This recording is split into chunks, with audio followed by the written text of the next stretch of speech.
All right, guys, Armchair Engineer 85. We're back at it for part 2 of the 800R Etec teardown. The first part there, yeah, it was a bit of a screw around trying to get the stator magnet off.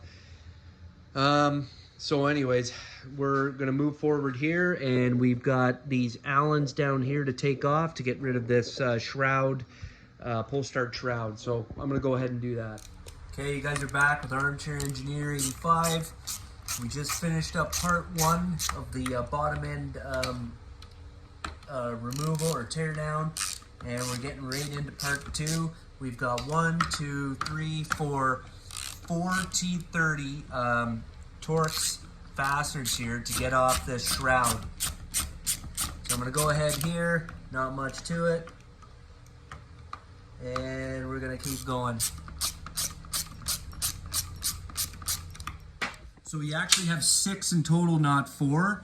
You've got 2 here on your little pickup here. The one to get off is fine, but the other one's buried here. There's like this little notch.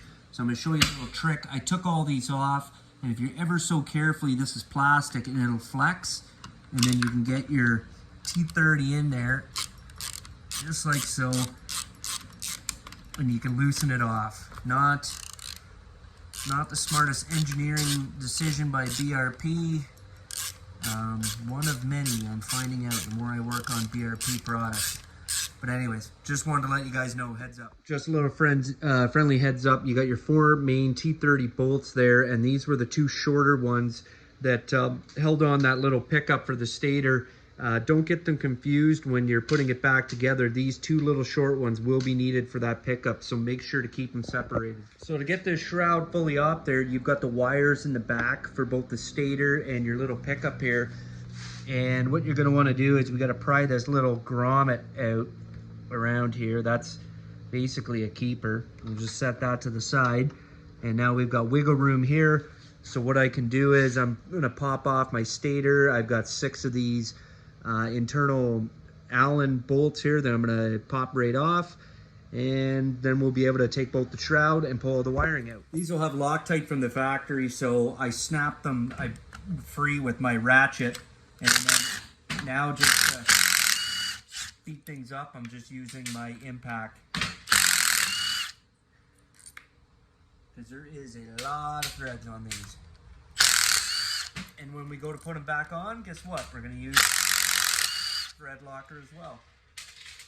And I believe BRP suggests to use blue. Some guys use red. Can't say I blame them for using red. But regardless, we'll be using Loctite.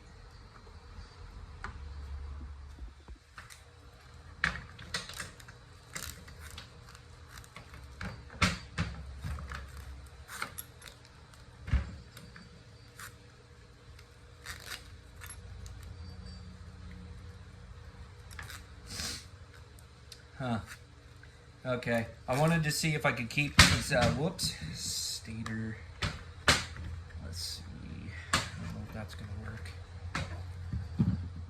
Okay, BRP does not do you guys any favors. I'm trying to get both of these wiring harnesses out this hole. Even if you try and do it one at a time, it's still very difficult. It's just, if they made the hole just a little bit bigger, God help me, you'd be able to slide them out. Another thing I want to point out is even when you pull the bolts, you're kind of like, what the hell is this thing's still sticking? What's holding it? They put this like sealant on the back, you know, I guess just to seal the area off. And they do the same back here with your little pickup. So that'll be what's sticking. If you lightly take a flathead screwdriver and you just kind of go in behind and just give it a nice little, it will pop off. What I think I'm going to do is I'm going to get a plastic bag and I'm going to cover all the stator up, and then it's just going to remain until I split the cases here. And you can see there's a line there, so that hole was split in half, and that's how I'll get that out, just because I don't want to damage the wiring harness, because if you damage the wiring harness, now you're into more bullshit. So anyways, we'll leave it at that. All right, first step to getting the cases off, we got a couple little torque bolts here. Right here and here, and I believe I looked around the motor and I think that is the only 2 of that style. All the other ones are underneath, so we'll get rid of these two first. Okay, so we're underneath here. Sorry about that. We've got 12 11 millimeter bolts. You got 2 there, 2 here, 2, 2, 2 and 2, and then you've got, sorry, 2 on the sides there. So I'm just gonna zip these off, and that'll take this belly pan off and get access to underneath.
And we've got 1, 2, 3, 4 of these 5 millimeter Allen, internal Allen bolts to take out too.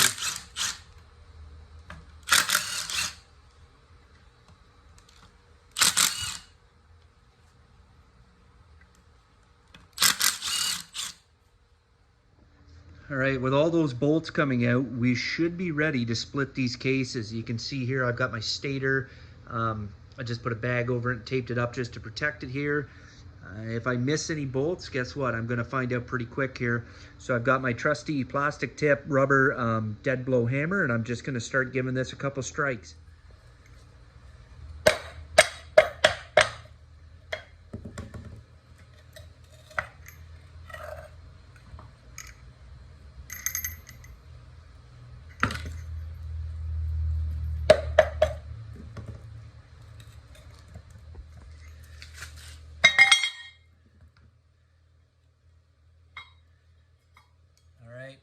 So that's a support plate. That came off pretty easy. That gasket looks actually pretty new. Maybe somebody's been in here. Last bolts we have that are holding the cases in are 1, 2, 3, 4. These are 4 T30 bolts. We're just gonna pull them out, and then we'll be able to, I've got that off, we'll be able to tap on this and get them out, or split the cases. Okay, so there's a nice striking ridge right here that I'm gonna give her a few taps. I'm working on a glass table here, so I just gotta be a little careful. I'd rather do this, you know, up here than on the ground, but oh yeah, we're getting lots of engine oil coming out there. That's all right. Let's see. Where else can we strike from? Show you guys another little trick here. Once you get a gap, you can take a flathead screwdriver and ever so carefully, you can just stick it in there and kind of just pry along it to see if you can loosen it up. And it works quite nice, actually. So I'm gonna keep picking away at that. Let me show you guys a little something here. Just when you think you got every bolt, there's one hiding. This guy right here. That's the last one. Famous last words. Oh, come on. Doing this one-handed. Yeah. Oh yeah, look at that. Okay, I'll get that out. We're gonna get these cases split. Okay, it's time. I cleaned up my work area a bit. It was getting a little crazy, a little dirty, and then a bunch of oil that was left in these cases spilled out. So anyways, now we're gonna pry this free. Yeah. Come on, baby. You can do this.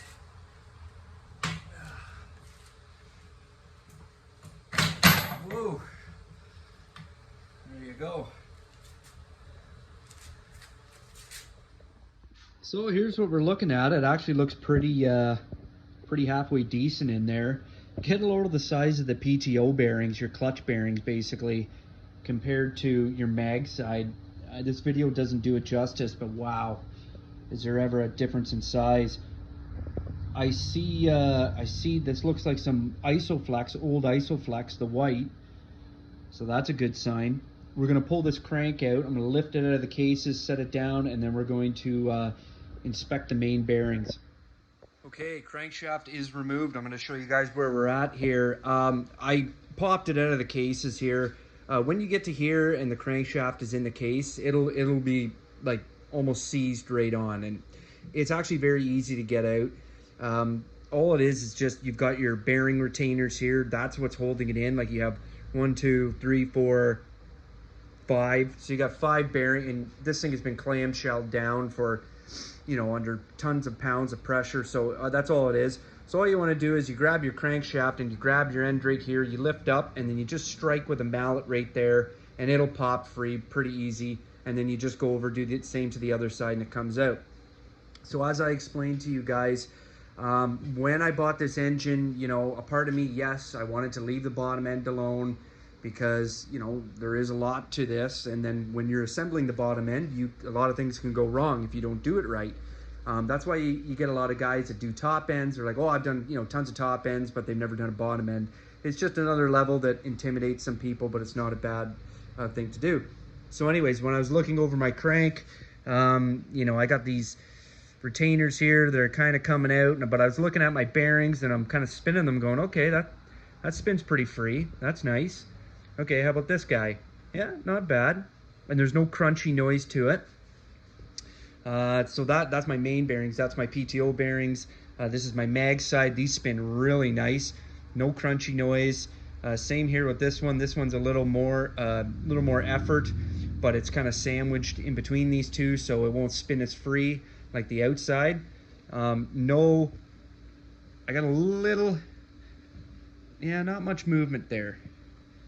Same on that one too. And these ones here, you want to check for that movement. Not much movement there, not much movement here.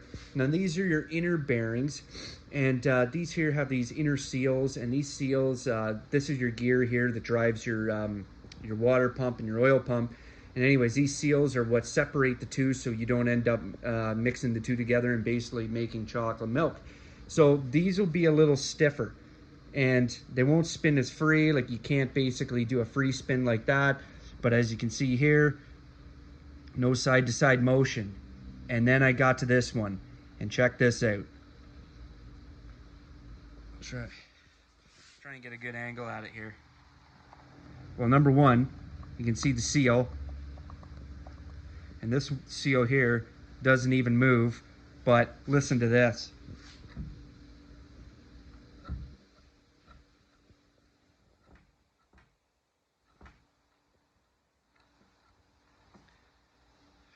And there is excessive play in this bearing.